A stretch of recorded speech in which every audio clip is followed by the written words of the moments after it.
Hello guys, Edlife career Malaysia branch থেকে আমি বিশ্বনাথ ঘোষ। আজকের ভিডিওর টপিক হচ্ছে ইএমজিএস রিজেকশন। ইএমজিএস রিজেকশন কেন হয়, কিভাবে হয়, আর এটা থেকে বাঁচার উপায় কী। গত ভিডিওতে কিন্তু ইএমজিএস আসলে কি, মালয়েশিয়াতে পড়াশোনা করতে আসলে ইএমজিএসের যে কাজগুলো হয় সেগুলোর বিস্তারিত ভিডিও কিন্তু আমার অলরেডি করা আছে। আমি কমেন্ট বক্সে লিঙ্কটা দিয়ে রাখবো, আপনারা চাইলে সেখান থেকে দেখে আসতে পারেন। চলুন ভিডিও শুরু করা যাক। আসলে ইএমজিএস কেন রিজেক্ট হয়।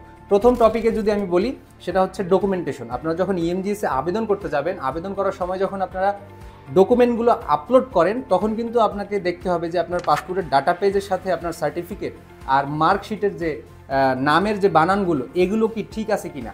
একটা ওয়ার্ডও যদি সেখানে অমিল থাকে, ধরেন পাসপোর্টের নামে আছে একটা নাম আর সার্টিফিকেটের নামে একটা ওয়ার্ড অথবা একটা বানান অথবা একটা এমডির জায়গায় যদি মোহাম্মদ থাকে, তাহলে কিন্তু হবে না।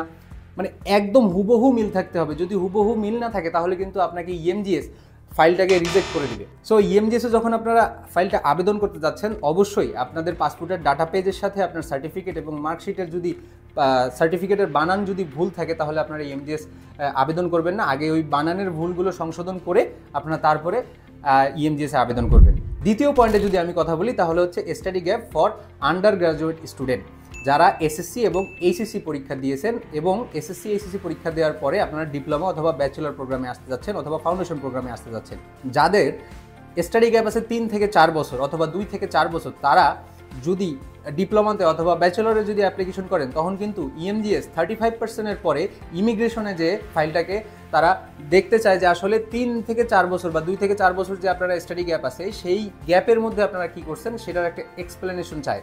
আপনি যদি এই সময় কোনোরকম কোনো বাংলাদেশের চাকরি করে থাকেন, তাহলে কিন্তু job experience letter, certificate and salary শিটটা যদি আপনারা অ্যাটাচড করে দিতে পারেন আপনাদের ফাইলের সাথে, তাহলে কিন্তু কোনো রকম কোনো ঝামেলা হওয়ার চান্স খুবই কম থাকে। সাথে কিন্তু প্রপার এক্সপ্লেনেশন লেটার দিয়েই কিন্তু আপনারা ফাইলটা জমা করবেন।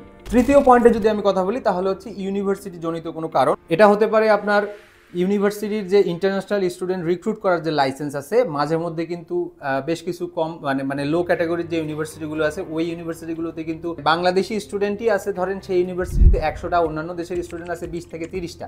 সো এইসব ইউনিভার্সিটিতে কিন্তু অবশ্যই যাচাই বাছাই করে নেবেন যে তাদের লাইসেন্সে কোনো রকম কোনো ঝামেলা আছে কিনা। যদি ইউনিভার্সিটির এইসব কারণে যদি কোনো রকম কোনো ঝামেলা থেকে থাকে, তাহলে কিন্তু এর কারণেও কিন্তু ইএমজিএস আপনার এই ফাইলটাকে রিজেক্ট করতে পারে।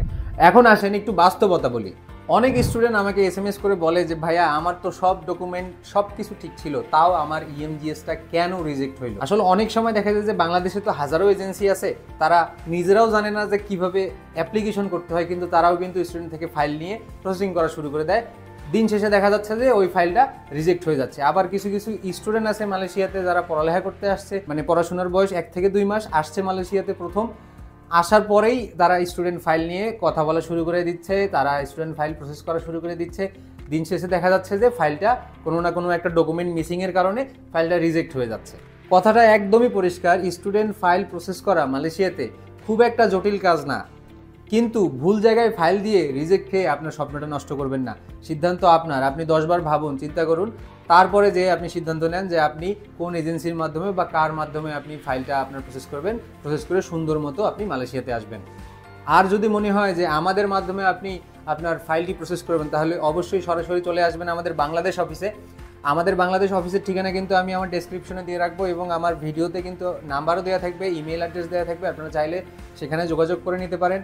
অথবা আপনারা যদি চান যে একটা ফ্রি কনসালটেন্ট লাগবে, যে আপনি কিভাবে আসবেন মালয়েশিয়াতে, আপনার প্রসেসিংটা কী হবে, কিভাবে কি করতে হবে, অবশ্যই আমাদের যে কোনো একটা নাম্বারে ফোন দিয়ে আমাদের অভিজ্ঞ কাউন্সিলরের দ্বারা আপনি সাহায্য নিতে পারেন যে আসলে কিভাবে কি করতে হবে।